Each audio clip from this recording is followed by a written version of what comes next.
110 নম্বর, অনলাইনে পশু ক্রয় করা। ইদানিং একটা বিষয়, অনলাইনে মোবাইলের মাধ্যমে পশু ক্রয় করা হয়। এই ক্রয় করা পশু দ্বারা কুরবানি করা যায় কিনা? হ্যাঁ, যদি অনলাইনে দেখে কুরবানির পশু ক্রয় করে তাহলে জায়েজ, না দেখলে দেখার এখতিয়ার থাকবে। এখানে 111 নম্বর, বিভিন্ন সংস্থাকে দেখা যায় তারা বিভিন্ন করোনা বা ভাইরাস চলাকালীন সময়ে এরকম মানুষের কুরবানির দায়িত্ব নিয়ে কুরবানি করে এবং ভিডিও ক্যামেরার মাধ্যমে কুরবানি করার পরে গোশতগুলা তাদের বাড়িতে পৌঁছে দেয়। বলে এটা একটা মহা একটা উদ্যোগ, একটা সেবামূলক একটা কাজ, এটা জায়েজ। এবং ইদানিং আমাদের হাফিজি সোসাইটি একটা সংগঠন আছে, বলে এই সংগঠনের পক্ষ থেকে বিশ্বস্ততার সাথে বাংলাদেশের বড় বড় আলেমদের পক্ষ থেকে গাজা, ফিলিস্তিনের যে মুসলমান, নিরহ মুসলমান, তাদের জন্য এই কুরবানির গোশতের ব্যবস্থা করা হইতেছে। অনেককে এরকম ভাবে ভিডিওর মাধ্যমে বিভিন্ন ইয়ার মাধ্যমে জানানো দেওয়া হইতেছে যে আপনারা ইচ্ছা করলে অংশীদার হতে পারবেন, শরীক হতে পারবেন। এই কারো যদি সামর্থ্য থাকে এই হাফিজি সোসাইটির সাথে সংযুক্ত হয়ে গাজাবাসীদের জন্য কুরবানির ব্যবস্থা, কুরবানির গোশতের ব্যবস্থা করা, এটা একটা মহৎ উদ্যোগ। যারা পারবো আমরা অংশীদার হতে পারি, তাদের সাথে এরকম ভাবে এই টাকা পয়সা দিয়ে সহযোগিতা করতে পারি। 112 নম্বর, কুরবানির পশুর হাড় বিক্রি করা। খাজি খান কিতাবের নাম 3 নম্বর খণ্ডের 354 নম্বর পৃষ্ঠার বর্ণনা। এই যে কুরবানির হাড়, দেখবেন তাহলে কুরবানির 2-3 দিন পরে টুকাইরা আসে হাড় টুকাই নেওয়ার জন্য। বলে এই যে টুকাইরা যারা আছে তারা যদি এই হাড় গুলা নিয়ে বিক্রি করে জায়েজ, কিন্তু কুরবানি দাদা যে ব্যক্তি কুরবানি করছে ওই ব্যক্তি যদি হাড় গুলা বিক্রি করে তাহলে তার জন্য জায়েজ নাই। এই জন্য কুরবানির আরেকটা বিষয় যে কুরবানির কোনো অংশ, এটা গোশত হোক, চামড়া হোক বা চর্বি হোক, হাড় হোক, যে কোনো জিনিস এটা বিক্রি করা জায়েজ নাই। আপনি যদি বিক্রি করে ফেলে কেহ তাহলে ওই টাকা এটা সৎকার করে দিতে হবে, কিন্তু আপনি ব্যবহার করতে পারবেন, বিক্রি করতে পারবেন না। কুরবানির ইতিহাস এবং কুরবানি করলে কি ফজিলত, কি লাভ, ওই সম্পর্কে আমরা বহু আলোচনা শুনেছি। আলহামদুলিল্লাহ আমাদের মসজিদেও অনেক লম্বা আলোচনা করা হয়েছে। এই জন্য এই বছর যেহেতু আর কোনো জুমা সামনে নাই, এই জন্য ইচ্ছা করেছি যে আপনাদেরকে নিয়ে কুরবানি সংক্রান্ত মাসলা মাসাইল সম্পর্কে আলোচনা করব। আজকে আমরা কুরবানি সংক্রান্ত 112টি মাসলা নিয়ে আলোচনা করব, প্রশ্ন উত্তর আকারে। প্রশ্ন উত্তর আকারে 112টি মাসলা নিয়ে সংক্ষিপ্ত আকারে, একেবারে সংক্ষিপ্ত আকারে ইনশাআল্লাহ আমরা আলোচনা করব। যদি মনোযোগী হই যারা আমরা কুরবানি করব তাহলে আশা করি ইনশাআল্লাহ উপকার আসবে। 1 নম্বর প্রশ্ন হলো যে কার উপর কুরবানি ওয়াজিব এবং কুরবানির নিসাব কি? উত্তর, আল মুহিতুল বুরহান একটা কিতাব, এই কিতাবের 8 নম্বর খণ্ডের 455 নম্বর পৃষ্ঠার মধ্যে আছে প্রাপ্তবয়স্ক সুস্থ মস্তিষ্ক সম্পন্ন প্রত্যেক মুসলিম নরনারী যে জিলহজের 10 তারিখ ফজর থেকে নিয়ে 12 তারিখ সূর্যাস্ত পর্যন্ত 12 তারিখ সূর্যাস্ত পর্যন্ত অতিরিক্ত সম্পদ নেশাব পরিমাণ মালের মালিক যদি হই তাহলে তার উপর কুরবানি করা ওয়াজিব। টাকা পয়সা, স্বর্ণ রূপা, এই সবগুলা যদি কারো কাছে এককভাবে স্বর্ণ এবং এককভাবে রূপা যদি নেশাব পরিমাণ সম্পদের মালিক না হই, কিন্তু সবগুলা একত্রিতভাবে কিছু টাকা, কিছু রূপা, কিছু স্বর্ণ, কিছু অতিরিক্ত আসবাবপত্র, এই সবগুলা মিলিতভাবে যদি নেশাব পরিমাণ মালের মালিক যদি কেউ হই তার উপরে কুরবানি করা ওয়াজিব। এখন কুরবানির কি নেশাব? কুরবানির নেশাব হলো 7.5 ভরি স্বর্ণ কিংবা 52.5 ভরি রূপা, অথবা কারো কাছে টাকা পয়সা, ব্যবসায়িক পণ্য কিংবা অতিরিক্ত তার যেগুলা প্রয়োজন আসে এরকম অতিরিক্ত আসবাবপত্র গুলা যদি মিলায়া 52.5 ভরি রূপার মূল্য পরিমাণ হয়, সমমূল্য পরিমাণ হয়, তাহলেও ওই ব্যক্তির উপর কুরবানি করা ওয়াজিব। এটা হলো 1 নম্বর মাসআলা। 2 নম্বর, নেশাবের সময়সীমা কতটুকু? এই যে কারো কাছে যদি এরকম টাকা পয়সা থাকে, নেশাবের সময়সীমা বলে এই জন্য 1 বছর অতিবাহিত হতে হবে না, বরং জিলহজ মাসের যে 3 দিন 10, 11, 12, জিলহজ মাসের 10 তারিখ পর্যন্ত থেকে নিয়ে 12 তারিখ সূর্যাস্ত পর্যন্ত, এমনকি 12 তারিখের সূর্য ডোবার একটুখানি আগে, কিছুক্ষণ আগেও যদি কেউ যদি নেশাব পরিমাণ মালের মালিক হয়ে যায়, কেউ মালিকানা দিন চলে আসে এমন সম্পদ, ওই ব্যক্তির উপরেও কুরবানি করা ওয়াজিব। এটা রদ্দুল মুখতার একটা কিতাব আছে, এই কিতাবের 6 নম্বর খণ্ডের 312 নম্বর পৃষ্ঠার মধ্যে আছে। এটা হলো 2 নম্বর। প্রশ্ন নম্বর 3, কতদিন কুরবানি করা যায়? উত্তর, কুরবানি 3 দিন করা যায়। জিলহজ মাসের 10, 11, 12, 10, 11 রাত্রেও করতে পারবেন। কারো যদি এরকম লাইটের ব্যবস্থা থাকে, আলুর ব্যবস্থা থাকে, তাহলে রাত্রে করতে পারবে, কিন্তু 12 তারিখ দিবাগত রাত্রে করতে পারবে না, কারণ 12 তারিখ সূর্য ডোবার পরে 13 তারিখ হয়ে যায়। এই জন্য রাত্র 2 দিন, রাত্র 2 বার আর দিন হলো 3, এই সময়গুলোর মধ্যে কুরবানি করা যাবে। তবে উত্তম হলো 10 তারিখ, 10 জিলহজ কুরবানি করা, এটা উত্তম। প্রশ্ন নম্বর 4, এখানে কারো কাছে নেশাব পরিমাণ টাকা আছে, কিন্তু এরা ব্যবসার মধ্যে ইনভেস্ট করা, টাকা আছে কিন্তু ব্যবসার মধ্যে ইনভেস্ট করা, তাহলে ওই ব্যক্তির জন্য, ওই ব্যবসায়ীর জন্য তার ব্যবসায়িক পণ্যের মধ্যে যদি এমন সম্পদ থাকে যেটা বিক্রি করে সে কুরবানি করতে পারে, তাহলে ওই সম্পদটা বিক্রি করে দিবে, বিক্রি করে দিয়ে সে কুরবানি করবে। এখন যদি তার কাছে এমন ব্যবসায়িক পণ্য না থাকে, তাহলে তার জন্য কুরবানি ওয়াজিব না। এটা রদ্দুল মুখতার 9 নম্বর খণ্ডের 453 নম্বর পৃষ্ঠার মধ্যে আছে। এই হলো 4টা। 5 নম্বর প্রশ্ন, কোন একজন মহিলার নিকট 1 ভরি স্বর্ণ আছে এবং 1000 টাকা আছে। 1 ভরি স্বর্ণ, 1000 টাকা। এমনিতে আমরা জানি যে স্বর্ণ হতে হবে 7.5 ভরি, কিন্তু একজনের কাছে 1 ভরি স্বর্ণ আছে, 1000 টাকা আছে, এই জন্য নেশাবটা রূপা হিসাবে ধরতে হবে। তাহলে 52.5 ভরি রূপার মূল্য হয়ে যায় এই 1 ভরি স্বর্ণ আর 1000 টাকায়। তাহলে ওই মহিলার জন্য কুরবানি করা ওয়াজিব। দেখেন অনেক মা বোনরা আছে, তাদের কুরবানি করা ওয়াজিব, কিন্তু তারা কুরবানি আদায় করতেছে না।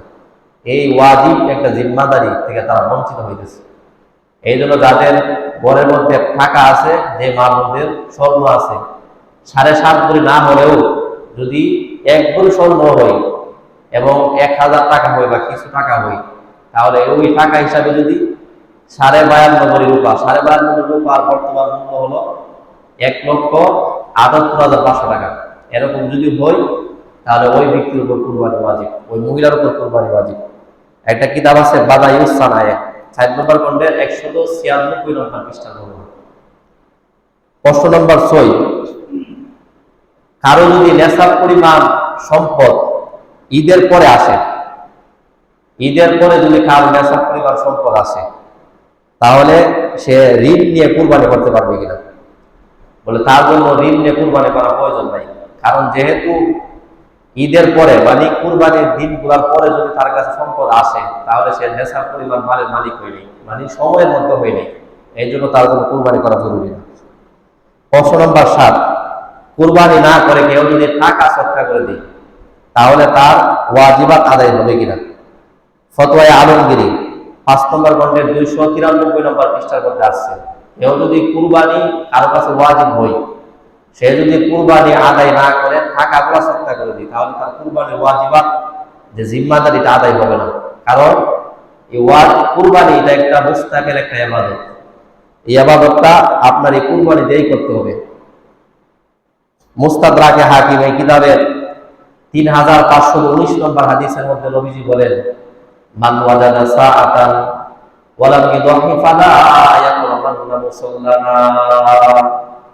তোমাদের মধ্যে যে ব্যক্তি কুরবানি করার সামর্থ্য রাখে, ওয়া লাম ইউদাহি, সে যদি কুরবানি না করে, ফালা ইয়াকরাবান্না মুসাল্লানা, সে যেন আমাদের ঈদগাহের কাছে না আসে।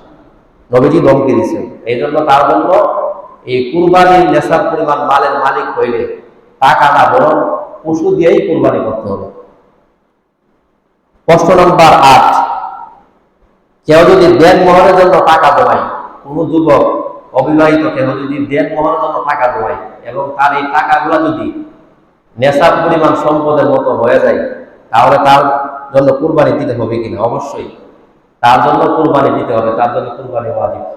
আপনার কাছে যদি নেশাব পরিমাণ টাকা থাকে, এটা কিসের উপর ভিত্তি করে টাকা, এটা বিবেচনা করা হবে না। টাকা আছে নির্দিষ্ট সময়ের মধ্যে, এই জন্য আপনার কুরবানি করতে হবে। প্রশ্ন নম্বর 9, নিজস্ব বাড়ি নেই এবং ব্যক্তির কাছে 1 লক্ষ টাকা আছে বা নেশার পরিমাণ টাকা আছে, একজন মানুষের কাছে নিজস্ব বাড়ি নেই, ওই ব্যক্তিরা ক্ষেত্রে মাসালা অনুযায়ী সে এই নিজস্ব বাড়ি বা নিজের প্রয়োজনের খাতে টাকাগুলা খরচ করে, তাহলে তার কুরবানি করতে হবে না। কিন্তু যদি সে বাড়াবাড়িতে থাকে আর বাড়ির কাজগুলা বাড়াবাড়িতে হয়ে যায়, এই জন্য সে কুরবানি করতে হবে, তার জন্য কুরবানি করা ওয়াজিব। 10 নম্বর, মুসাফির ব্যক্তি, তার কুরবানি করতে হবে কিনা? মুসাফির কাকে বলে? কেউ যদি তার নিজ বাড়ি থেকে 48 মাইল বা 78 কিলোমিটার জায়গা যদি অতিক্রম করার নিয়ত করে, সে মুসাফির। ওই মুসাফির ব্যক্তি ঈদের দিনগুলাতে, মানে কুরবানির দিনগুলাতে 10, 11, 12 এই দিনগুলাতে যদি সফরে থাকে, তাহলে তার কুরবানি করতে হবে না। নাবালেগের কুরবানির হুকুম, বাদায়ুস সানা একটা কিতাব, এই কিতাবের 4 নম্বর খণ্ডের 196 নম্বর পৃষ্ঠার মধ্যে আছে। নাবালেগের উপর যদিও নেশাব পরিমাণ সম্পদের মালিক, প্রাপ্ত বয়স্ক না হওয়ার কারণে তার জন্য কুরবানি ওয়াজিব না। 12 নম্বর, নাবালেগের পক্ষ থেকে কেউ যদি অভিভাবক কুরবানি করে, এই কুরবানি করা কি ওয়াজিব কিনা? বলে না, এটা ওয়াজিব না। রদ্দুল মুখতার 6 নম্বর খণ্ডের 315 নম্বর পৃষ্ঠার বর্ণনা অনুযায়ী এটা ওয়াজিব না, বলে মুস্তাহাব। 13 নম্বর, দরিদ্র ব্যক্তির কুরবানি কি হুকুম? বাদায়ুস সানায় 4 নম্বর খণ্ডে 152 নম্বর পৃষ্ঠার মধ্যে আসছে, দরিদ্র ব্যক্তি তার জন্য কুরবানি ওয়াজিব না, কিন্তু সে যদি কুরবানির পশু ক্রয় করে নেয়, তাহলে তার জন্য কুরবানি করা ওয়াজিব হয়ে যাবে। 14 নম্বর, কুরবানি করতে না পারলে, কেউ কুরবানির দিনগুলোতে কুরবানি করতে পারে নাই, তাহলে সে কি করবে? বলে যদি পশু ক্রয় করে থাকে, ফাতাওয়ায়ে কাজী খান 3 নম্বর খণ্ডের 345 নম্বর পৃষ্ঠার মধ্যে আসছে, সে যদি পশু ক্রয় করে থাকে, ওই পশুটাকে সৎকার করে দেবে। যদি পশু ক্রয় করে না থাকে, তাহলে কুরবানি করা যায় এরকম ছাগল 1 বছরের বা এরকম মধ্যম বয়সের একটা ছাগলের মূল্য সৎকার করে দেবে। এখন যদি সে কুরবানি করে ফেলে, তাহলে গোশতগুলো সৎকার করে দেবে। 15 নম্বর, পূর্ববর্তী বছরের আদায়কৃত কুরবানি পরবর্তী বছরে যদি কেউ করে, তাহলে তার কুরবানি হবে না। ফাতওয়ায়ে মাহমুদিয়া 26 নম্বর খণ্ডে 347 নম্বর পৃষ্ঠার বর্ণনা অনুযায়ী কেউ যদি পূর্ববর্তী কুরবানি কাজা করতে চায়, তাহলে পরবর্তী বছর সে মধ্যম বয়সী একটা ছাগলের মূল্য সৎকার করবে। কুরবানি করলে বা কোনো পশুর মধ্যে যদি কে অংশীদার হয়, 7 ভাগের 1 ভাগ অংশীদার হয়, তাহলে তার কুরবানির কাজা আদায় হবে। কাজা আদায় করতে হলে ছাগলের মূল্য সৎকার করতে হবে। 16 নম্বর, কাজা কুরবানির ক্ষেত্রে বড় পশুর বাঘের অংশীদার হওয়া। বলে বড় পশুর বাঘের যদি কেউ অংশীদার হয় কাজা আদায় করার জন্য, তার কাজা আদায় হবে না, বরং এই ছাগলের মূল্য সৎকার করতে হবে। এখন কেউ প্রথম দিন কখন থেকে কুরবানি করতে পারবে? খাজি খান একটা কিতাব, এই কিতাবের 3 নম্বর খণ্ডের 344 নম্বর পৃষ্ঠার মধ্যে আসছে, প্রথম দিন যে এলাকার মধ্যে জুমার নামাজ হয় এবং ঈদের নামাজ হয়, ওই এলাকার মানুষগুলোর জন্য ঈদের নামাজ আদায় করার পরে কুরবানি করতে পারবে। এখন আকাশের যদি মেঘাচ্ছন্ন থাকে, আবহাওয়া যদি নিয়ন্ত্রণ না থাকে, তাহলে নামাজের সময়টা অতিক্রম হয়ে যাওয়ার পর, কথার কথা নামাজের সময় 8টার দিকে দেওয়া হয়েছে, এই 8টার পরে কুরবানি করতে পারবে। 18 নম্বর, রাতে কুরবানি করা। আহসানুল ফতুয়া 7 নম্বর খণ্ডের 510 নম্বর পৃষ্ঠার মধ্যে আসছে, যদি পর্যাপ্ত আলো ব্যবস্থা থাকে রাত্রে কুরবানি করা যাবে। 10 তারিখ রাত্রে, 11 তারিখ রাত্রে, কিন্তু 12 তারিখ রাত্রে করতে পারবে না। 19 নম্বর, সময়ের পর জবাই করলে, কেহ কুরবানির মেয়াদের পর যদি জবাই করে ফেলে, তাহলে এই গোশতগুলো সৎকার করে দিতে হবে। বাদায়ুস সানায়ে 4 নম্বর খণ্ডের 202 নম্বর পৃষ্ঠা। 20 নম্বর, জবাইয়ের পর পানিতে পরে যদি পশু মারা যায়, তাহলে তার কি বিধান? ফতোয়া মাহমুদিয়া 26 নম্বর খণ্ডের 210 নম্বর পৃষ্ঠার মধ্যে আসছে, একটা পশু কুরবানি করতে গেলে 4টা রগ কাটতে হয়, শ্বাসনালী, খাদ্যনালী এবং শ্বাসনালীর পাশে দুইটা রড। এই রডগুলোর মধ্যে যদি তিনটা রড কাটা হয়, এমন অবস্থায় যদি পশু পানিতে পড়ে মারা যায়, ওই পশু কুরবানি হয়ে যাবে, খাওয়া যায়। কিন্তু দেখা গেছে রড কাটছে দুইটা, তিনটা কাটে নাই বা একটা কাটছে, এই অবস্থায় যদি পশুটা যদি পানিতে পড়ে মারা যায়, তাহলে ওই পশু দিয়া কুরবানি করা যাবে না, তার গোশত খাওয়া যাবে না, এটাকে মৃত্যু বলে সাব্যস্ত করা হবে। 21 নম্বর, শিকারী কুকুর দিয়ে কুরবানি করা। বাহরুল রায়কের 8 নম্বর খণ্ডে 306 নম্বর পৃষ্ঠার মধ্যে আসছে, স্বাভাবিকভাবে যেই পশুকে কুরবানি করা যায়, ওই পশুকে যদি কেউ শিকারী কুকুর দিয়া, পালিত কুকুর দিয়া বা অন্য কোনো যন্ত্রের মাধ্যমে কুরবানি করে, তাহলে তার কুরবানি আদায় হবে না। 22 নম্বর, কোন কোন পশু দ্বারা কুরবানি করা যাবে। খাজাকির 3 নম্বর খণ্ডের 348 নম্বর পৃষ্ঠার বর্ণনা বলে, এই বর্ণনার মধ্যে আসছে উট, গরু, মহিষ, বেড়া, দুম্বা, ছাগল, এই পশুগুলা দিয়ে কুরবানি করা যাবে, যেগুলা গৃহপালিত। এখন যদি কেউ বন্য পশু, হরিণ এবং বন্য উট, বন্য গরু, এগুলা দিয়ে যদি কুরবানি করে, তার কুরবানি আদায় হবে না। 23 নম্বর, বলদ গরু এবং খাসি ছাগল, এইগুলার কুরবানি করা। কেউ যদি কুরবানি করে ফেলে, তার কুরবানি হবে কিনা? জি, তার জন্য কুরবানি করলে কুরবানি হবে। আবু দাউদ শরীফের 2795 নম্বর হাদিসের মধ্যে আছে, জাবের রাদিয়াল্লাহু তাআলা বর্ণনা, উনি বলেন জনাব রাসূলুল্লাহ সাল্লাল্লাহু আলাইহি ওয়াসাল্লাম দুইটা খাসি ছাগল দিয়ে কুরবানি করেছেন। এই জন্য এই খাসি ছাগল এবং বলদ গরু, যেগুলাকে ষাঁড়গুলাকে বলদ বানানো হয়, ওই গরু দিয়া এবং ছাগল দিয়া, খাসি বিশিষ্ট ছাগল দিয়ে কুরবানি করা যায়। 24 নম্বর, নর ও বাদী পশুর কুরবানি।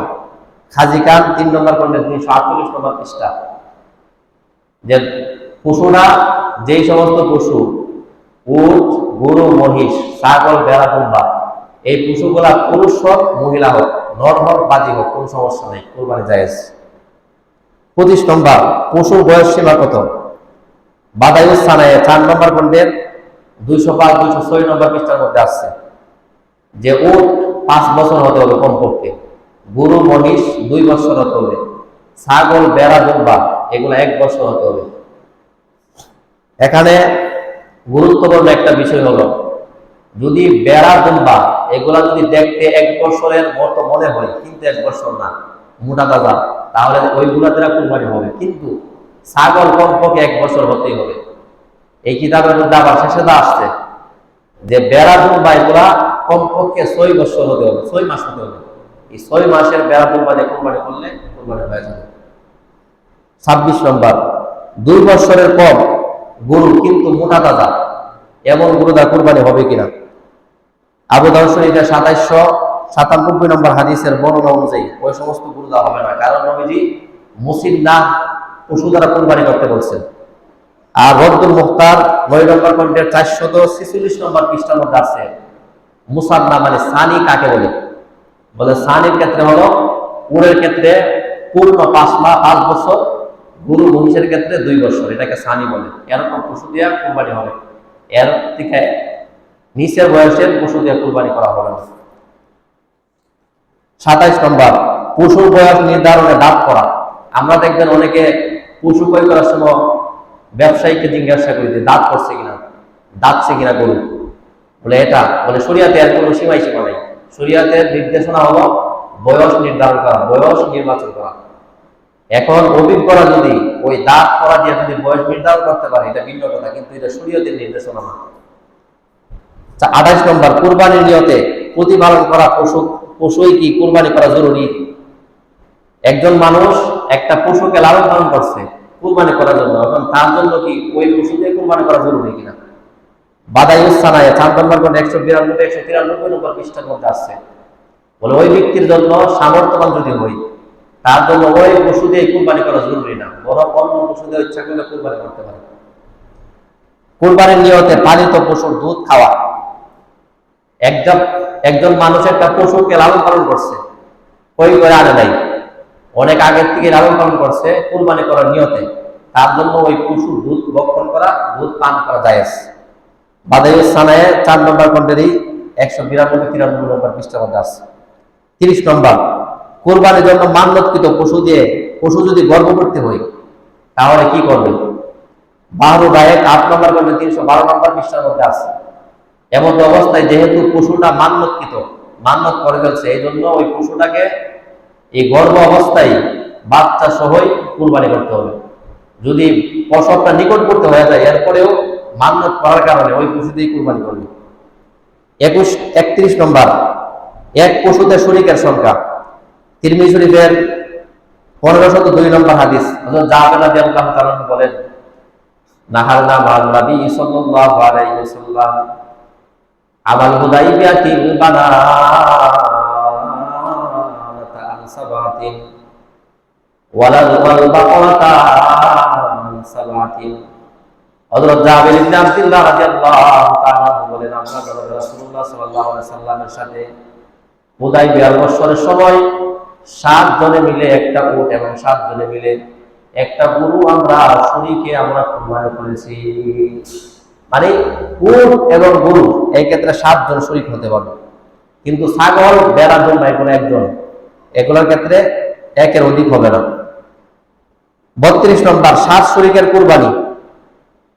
এখন 7-এর কম শরীক হওয়া, বলে 7-এর কম 3, 4, 5 জায়েজ, সমস্যা নেই।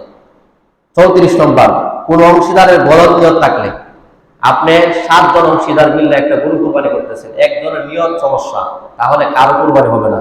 এই জন্য অংশীদার সাব্যস্ত করার ক্ষেত্রে মানে যাচাই বাছাই করা, কিতাবের নাম খাজি খান, 3 নম্বর খণ্ডের 349 নম্বর পৃষ্ঠার বর্ণনা। 35 নম্বর, কোন অংশীদারের পুরো অথবা অধিকাংশ উপার্জন হারাম। আপনি যার সাথে মিলে তো কুরবানি করছেন, তার কিছু অংশ হারাম অথবা পুরা উপার্জনটাই হারাম, তাহলে অংশীদার যারা আছে কারো কুরবানি হবে না। এই জন্য মানে আমরা অনেকে আছি বন্ধু হিসাবে কুরবানি দিই, বায়াত হিসাবে কুরবানি দিই, বলে না ইবাদতের ক্ষেত্রে কোনো বন্ধুত্ব বায়াত নাই। ইবাদতের ক্ষেত্রে আপনি ইসলাম শরীয়তের দিক নির্দেশনা ফলো করতে হবে। এই জন্য কেউ যদি কারো পুরা উপার্জন বা বেশিরভাগ উপার্জন যদি হারাম হয়, তাহলে ওই ব্যক্তির সাথে কুরবানি দিলে কারো কুরবানি হবে না। 36 নম্বর, হারাম উপার্জনের বিষয়টি যদি জানা থাকে তাহলে তো হবে না। এখন যদি জেনে ফেললে কুরবানি হবে না। এখন যদি কারো জানা না থাকে, কথার কথা একজনে সুদের সাথে লিপ্ত, একজনে হারাম উপার্জন করে কিন্তু কেউ জানে না, তাহলে সমস্যা নেই। সূরাতুল বাকারার 286 নম্বর আয়াতের মধ্যে আল্লাহ তাআলা বলেন, লা ইউকাল্লিফুল্লাহু নাফসান ইল্লা উসআহা লাহা মা কাসাবাত ওয়া আলাইহা মা কাসাবাত। 37 নম্বর, সুদওয়ালা ব্যাংকে কর্মরত ব্যক্তির সাথে কুরবানি করলে কুরবানি হবে কিনা। একজনে ব্যাংকে চাকরি করে, আলহামদুলিল্লাহ বাংলাদেশের বেশিরভাগ ব্যাংকে সুদের সাথে লিপ্ত। এই ব্যাংকের মধ্যে কেউ চাকরি করে, আমরা কিন্তু ব্যাংকে চাকরিটাকে অনেক গুণীবত মনে করি। ব্যাংকে কিন্তু কেউ চাকরি করে মেয়ে বিয়া দেওয়ার জন্য পাগল হয়ে যাবে, মানে ব্যাংকে চাকরিজীবী। মানে যে ব্যাংকে যারা চাকরি করে তাদের উপার্জন হারাম, তাদের উপার্জন হালাল না, তাদের বেতনটা হারাম। বলে এই ব্যক্তির সাথে যদি কেউ কুরবানি দেয়, আহসানুল ফুতওয়া কিতাবের 7 নম্বর খণ্ডে 503 নম্বর পৃষ্ঠার বর্ণনা অনুযায়ী তাদের কুরবানি হবে না। 38 নম্বর, কোন বন্ড আকীদা পোষণকারী এমন ব্যক্তির সাথে কুরবানি দিলে হবে কিনা। বলে তাদের সাথে কুরবানি দিলে কুরবানি হবে না। 39, 2 ভাই মিলে এক অংশে কুরবানি দিলে, কথার কথা 2 ভাই গরিব, কারণ 2 ভাই মিল্লা এক নামে কুরবানি, এক অংশে কুরবানি দিল, এখন 2 জনে মিল্লা টাকা দিছে অর্ধেক অর্ধেক করে, বলে তাদের কুরবানি হবে না। হবে যদি একজনের নাম দেয় তাহলে কুরবানি হবে। 40 নম্বর, কয়েকজন মিলে টাকা তুলে যদি কুরবানি দেয়, কয়েকজন মিলে এক অংশে কুরবানি দিতেছে, কয়েকজন মিল্লা অংশ দিছে একটা, কিন্তু কুরবানি দিছে অনেকজন মিল্লা, তাহলে তাদের সবার কুরবানি আদায় হবে না, বরং যদি এই ক্ষেত্রে একজনের নাম দেয় তাহলে আদায় হবে। 41 নম্বর, পরিবারের একজনের উপর কুরবানি ওয়াজিব, বাকি সদস্যের নাম দেওয়া জরুরি কিনা। কুরবানি ওয়াজিব একজনের উপরে, এখন সবার নাম দিতে হবে কিনা। রদ্দুল মুখতার 9 নম্বর খণ্ডের 457 নম্বর পৃষ্ঠার বর্ণনা অনুযায়ী বলে, যার উপর কুরবানি ওয়াজিব ওনার নাম দিবে, অন্য কারো নাম দেওয়ার প্রয়োজন নেই। 42 নম্বর, বাবার পক্ষ থেকে কুরবানি দিলে নিজের কুরবানি ওয়াজিব আদায় হবে কিনা। ফতোয়া হিন্দিয়া বা ফতোয়া আলমগিরি 3 নম্বর খণ্ডের 345 নম্বর পৃষ্ঠার বর্ণনা। অনেকে দেখবেন ছেলেরা চাকরিজীবী কর্ম করে, কুরবানি দেওয়ার সময় বাবার নাম দেয়, কুরবানি করে, নিজেদের নাম দেয়, বরং এটা না, বরং নিজের উপর কুরবানি ওয়াজিব বলে নিজে কুরবানি করতে হবে, বাবার উপর ওয়াজিব বলে বাবা কুরবানি করবে, বলে যার উপর ওয়াজিব সে কুরবানি করতে হবে। 43 নম্বর, নিয়োগপ্রাপ্ত ব্যক্তি নিজের পক্ষ থেকে যদি কুরবানি নিয়োগ করে, কুরবানি করে, তাহলে যেই ব্যক্তি নিয়োগ করছেন ওই ব্যক্তির কুরবানি আদায় হবে কিনা। কথার কথা, আপনি হজের সফর যাইতেছেন, আপনার ছেলেকে বলছেন যে আমার পক্ষ থেকে তুই কুরবানি করবে, এখন ছেলে ছাড়া কি করে নিজের নামে কুরবানি করছে, বলে এই নিজের নাম দেওয়ার পরেও বলে তার পক্ষ থেকে কুরবানি আদায় হবে না, বরং যে ব্যক্তি নিয়োগ করছে ওই ব্যক্তির পক্ষ থেকে আদায় হবে। ফতোয়া হিন্দিয়া বাস্তবায়নে 303 নম্বর পৃষ্ঠার মধ্যে আছে। 45 নম্বর, স্বামী স্ত্রী উভয় আলাদা নেশা বলা। কথার কথা, দুজনে চাকরিজীবী, দুজনের উপার্জন বেশি, মনে করেন তাদের নেশার পরিমাণ সম্পদ আছে, কিন্তু ওই সম্পদ গুলা এক জায়গায় জমা করা এবং এক খাতে খরচ করে, এক জায়গায় ব্যয় করে, এমন যদি হয় এবং এক জায়গায় সম্পদ গুলা রাখে, টাকা পয়সা গুলো রাখে, তাহলেও নেশার পরিমাণ মালের মালিক হওয়ার কারণে স্বামী স্ত্রী উভয়জন আলাদা আলাদা কুরবানি করতে হবে। দেখেন আমাদের সমাজে অনেকেই মহিলারা কুরবানি তো দেই না, মহিলারা হাতে গোনা কয়েকজন দেয় কিনা সন্দেহ, অনেক মহিলার উপর কুরবানি ওয়াজিব, কিন্তু মহিলারা কুরবানি দিতেছেন, বলে এই ক্ষেত্রে সতর্কতা হওয়া, কুরবানি আদায় করা যাদের নেশার পরিমাণ সম্পদের যারা মালিক। 46 নম্বর, স্ত্রীর কুরবানি স্বামী দিলে আদায় হবে কিনা। না, বরং যার যার কুরবানি সে আদায় করতে হবে। এখন স্বামী যদি স্ত্রীর পক্ষ থেকে কুরবানি করে ফেলে তাহলে হয়ে যাবে, এর জন্য জবরদস্তি করা যাবে না। 47 নম্বর, মা ও ছেলের কুরবানি একসঙ্গে দেওয়া যাবে কিনা। না, বরং মা এবং ছেলে যদি আলাদা আলাদা নেশা বলা হয়, উভয়জন যদি পৃথকভাবে এই কুরবানি দেওয়ার মতো সামর্থ্যবান হয়, তাহলে উভয়জন আলাদা আলাদা কুরবানি দেওয়া জরুরি। 48 নম্বর, যৌথ পরিবারে কুরবানি দেওয়ার পদ্ধতি। যৌথ পরিবারে এক পরিবারের সব ভাই, যেটা বলছিলাম, কাজ করে, তাদের ক্ষেত্রে দেখা যায় তারা সবাই মিলে একটা কুরবানি দেয়, সবাই মিলে কুরবানি দেওয়ার পরে অনেকে আছে এরকম, একটা গরু আনছে ঠিকই, কিন্তু গরুর মধ্যে নাম দেয় দাদি, যে দাদি মারা গেছে, দাদা যে দাদা মারা গেছে, নবীজির নাম দেয়, অথচ নিজের ঘরের মধ্যে যারা আছে অনেকের উপর কুরবানি ওয়াজিব, তাদের নাম দেন জীবিত না, বলে এই ক্ষেত্রে প্রত্যেকের নাম দেওয়া জরুরি। সূরাতুল কাউসার 2 নম্বর আয়াতের মধ্যে আল্লাহ তাআলা বলেন, ফাসাল্লি লিরাব্বিকা ওয়ানহার। এখানে প্রথমে নামাজের কথা আসছে, তারপরে কুরবানির কথা আসছে। মুফাসসির হযরতরা বলেন যে নামাজ যেমন পৃথক পৃথক ওয়াজিব, পৃথক পৃথক ফরজ, প্রত্যেকের নামাজ যার যার নামাজ যার যার জন্য, ঠিক কুরবানিও যার যার কুরবানি যার যার জন্য। যৌথভাবে সবাই মিলে একেবারে নাম ছাড়া কুরবানি দিলে কুরবানি আদায় হবে না। এই জন্য যারা জীবিত আছে, নেশার পরিমাণ মালের মালিক করে, আলাদা আলাদা নাম দিয়া আলাদা আলাদা শরীকে কুরবানি করা জরুরি। 49 নম্বর, শরীকে কুরবানির পদ্ধতি নবীজি ও সাহাবীদের যুগে ছিল কিনা।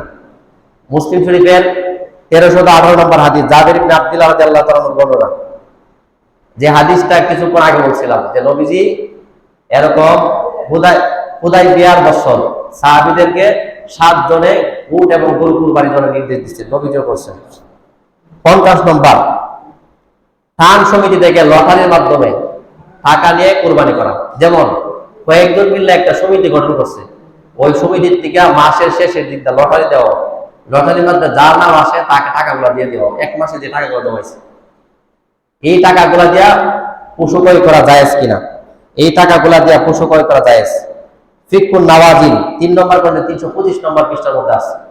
কারণ ওই লটারির মাধ্যমে লসের সম্ভাবনা নাই, কারণ একদিন আগে হোক একদিন পরে হোক, এক মাস আগে হোক এক মাস পরে হোক, সবাই কিন্তু টাকাগুলা পাইতেছে, এই জন্য এটা জায়েজ। 52 নম্বর, শরীকারা কুরবানিতে অলিমার জন্য অংশ হওয়া জায়েজ কিনা। জায়েজ, বলে কুরবানির পশুতে আকিকার অংশ রাখা জায়েজ কিনা। রদ্দুল মুহতার 6 নম্বর করে 362 নম্বর পৃষ্ঠা, বলে আপনি কুরবানির সাথে আলাদা অংশ হিসাবে আকিকার জন্য আপনি অংশ রাখতে পারবেন। যেমন কিন্তু অংশ রাখার ক্ষেত্রে যদি পশুটা বড় হয়, তাহলে ছেলে সন্তানের জন্য 2 অংশ রাখতে হবে, মেয়ে সন্তানের জন্য 1 অংশ। ছেলে সন্তানের জন্য 2 অংশ, মেয়ে সন্তানের জন্য 1 অংশ, এটা কিন্তু জরুরি। আমরা অনেকে ছেলে মেয়ে সবার জন্য 1 অংশ রাখি না, বরং ছেলে 2 অংশ, নিয়ম হলে এক অংশ রেখে কুরবানি করা, এটা জরুরি।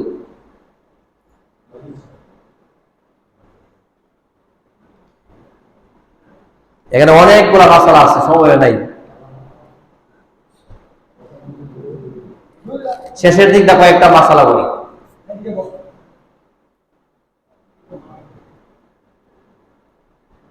এখন কেউ যদি কুরবানি না দিয়ে আকিকা দেয়, অনেকে দেখবেন এই সমস্যার সম্মুখীন, কুরবানি তার উপর ওয়াজিব কিন্তু কুরবানি না দিয়ে সন্তান আকিকা দিয়েছে, এটা কিরকম?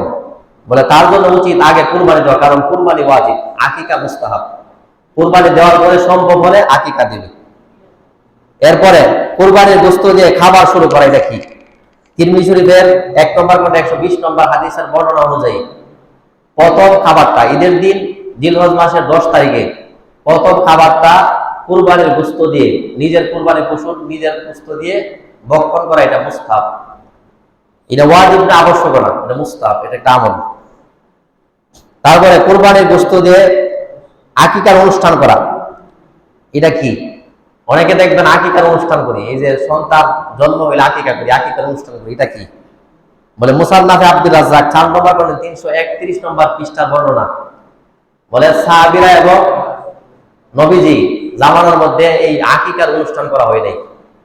আমাদের সাহাবীদের পরে যে সমস্ত আকাবিররা আসছেন, ওনাদের সবার একটা নিয়ম ছিল, পদ্ধতি ছিল, এবং সাহাবীদেরও ছিল যে তারা আকিকার গোশতগুলা আত্মীয়দের বাড়িতে পৌঁছে দিতেন, কোনো অনুষ্ঠান করতেন না। এখন যদি কেউ এমনি কোনো পয়গুলো এরকম ডাক ঢোল না পিড়ে যদি স্বাভাবিকভাবে যদি কেউ আত্মীয় স্বজনকে আকিকার গোশতগুলা খাওয়ায়, পাক করে, সমস্যা নেই, কিন্তু অনুষ্ঠান কেন্দ্রিক এরকম করা যায় না, এটা শরীয়ত সাপোর্ট করে না। 109 পশু জবাই করার পূর্বে চামড়া বিক্রি করা, ইবনে মাজার 2147 নম্বর হাদিসের বর্ণনা। অনেকে দেখবেন তাহলে কসাইরা আসার পরে চামড়াটা গরুর শরীরের মধ্যে আছে, এখনো চুলাইছে না, এই চুলানোর আগেই অনেকে বলে এই কসাইয়ের কাছ থেকে দামাদামি করে, এই দামাদামি করা জায়েজ নাই, এটা নিষেধ। এই সম্পর্কে নবী নিষেধ করছেন। 110 নম্বর অনলাইনে পশু ক্রয় করা, ইদানিং একটা বিষয়, অনলাইনে মোবাইলের মাধ্যমে পশু ক্রয় করা হয়, এই ক্রয় করা পশু দ্বারা কুরবানি করা জায়েজ কিনা? হ্যাঁ, যদি অনলাইনে দেখে কুরবানির পশু ক্রয় করে তাহলে জায়েজ, না দেখলে দেখার এখতিয়ার থাকবে। এখানে 111 নম্বর বিভিন্ন সংস্থাকে দেখা যায় তারা বিভিন্ন করোনা বা ভাইরাস চলাকালীন সময়ে এরকম মানুষের কুরবানির দায়িত্ব নিয়ে কুরবানি করে এবং ভিডিও ক্যামেরার মাধ্যমে কুরবানি করার পরে গোশতগুলা তাদের বাড়িতে পৌঁছে দেয়। বলে এটা একটা মহা একটা উদ্যোগ, একটা সেবামূলক একটা কাজ, এটা জায়েজ। এবং ইদানিং আমাদের হাফিজি সোসাইটি একটা সংগঠন আছে, বলে এই সংগঠনের পক্ষ থেকে বিশ্বস্ততার সাথে বাংলাদেশের বড় বড় আলেমদের পক্ষ থেকে গাজা, ফিলিস্তিনের যে মুসলমান, নিরহ মুসলমান, তাদের জন্য এই কুরবানির গোশতের ব্যবস্থা করা হইতেছে। অনেককে এরকম ভাবে ভিডিওর মাধ্যমে বিভিন্ন ইয়ার মাধ্যমে জানানো দেওয়া হইতেছে যে আপনারা ইচ্ছা করলে অংশীদার হতে পারবেন, শরীক হতে পারবেন। এই কারো যদি সামর্থ্য থাকে এই হাফিজি সোসাইটির সাথে সংযুক্ত হয়ে গাজাবাসীদের জন্য কুরবানির ব্যবস্থা, কুরবানির গোশতের ব্যবস্থা করা, এটা একটা মহৎ উদ্যোগ। যারা পারবো আমরা অংশীদার হতে পারি, তাদের সাথে এরকম ভাবে এই টাকা পয়সা দিয়ে সহযোগিতা করতে পারি। 112 নম্বর কুরবানির পশুর হাড় বিক্রি করা, খাজি খান কিতাবের নাম 3 নম্বর খণ্ডের 354 নম্বর পৃষ্ঠার বর্ণনা। এই যে কুরবানির হাড় দেখবেন তাহলে কুরবানির 2-3 দিন পরে টুকাইরা আসে হাড় টুকাই নেওয়ার জন্য। বলে এই যে টুকাইরা যারা আছে তারা যদি এই হাড় গুলা নিয়ে বিক্রি করে জায়েজ, কিন্তু কুরবানি দাদা যে ব্যক্তি কুরবানি করছে ওই ব্যক্তি যদি হাড় গুলা বিক্রি করে তাহলে তার জন্য জায়েজ নাই। এই জন্য কুরবানির আরেকটা বিষয় যে কুরবানির কোনো অংশ, এটা গোশত হোক, চামড়া হোক বা চর্বি হোক, হাড় হোক, যে কোনো জিনিস এটা বিক্রি করা জায়েজ নাই। আপনি যদি বিক্রি করে ফেলে কেহ তাহলে ওই টাকা এটা সত্যাগ করে দিতে হবে, কিন্তু আপনি ব্যবহার করতে পারবেন, বিক্রি করতে পারবেন না। কথার কথা আপনি যদি ইচ্ছা করেন যে চামড়া আমি বিক্রি করবো না, চামড়া আমি কাউকে দিব না, আপনি নিজের কাজে ব্যবহার করতে পারবেন, এটা জায়েজ। কিন্তু যদি বিক্রি করে দেন টাকাগুলো সত্যাগ করে দিতে হবে, কিন্তু আপনার প্রয়োজনে আপনি যদি ব্যবহার করেন এটা আপনার জন্য জায়েজ। এই কুরবানি সংক্রান্ত অনেকগুলা মাসালা, মোট 112টা মাসালা বাইর করছিলাম, সবগুলা বলা সম্ভব হয় নাই। মোটামুটি 52টা না 53টা মাসালার মতো আমরা জানলাম। এরপরে যদি কার মাসালা জানার প্রয়োজন হয় ইনশাল্লাহ মাসালাগুলা বলবেন, আশা করি ইনশাল্লাহ মাসালাগুলা জেনে কুরবানি দিবেন, যাতে আপনার আমার কুরবানিটা শুদ্ধ হয়ে যায়। আল্লাহ তাআলা আমাদের সবাইকে এই কুরবানির মাসআলাগুলো জেনে শুদ্ধভাবে ইসলাম শরীয়ত যেভাবে আমাদেরকে কুরবানি করার নির্দেশ দিয়েছেন কুরবানি করার তৌফিক আল্লাহ তাআলা দান করুন।